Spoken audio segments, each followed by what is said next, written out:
Oh, okey. Assalamualaikum. Kita masih ada dekat padang kotoi nampak burung ni.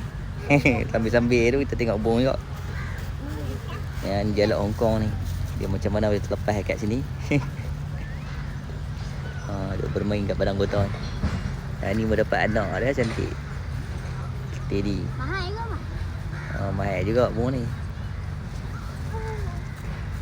Ya tu. Ada makcik-makcik lalu dating-dating ke apa ni, kita boleh tanya ni. Kawan kita kanan ni, kawan kita kanan ni. Kanan ni kawan kita.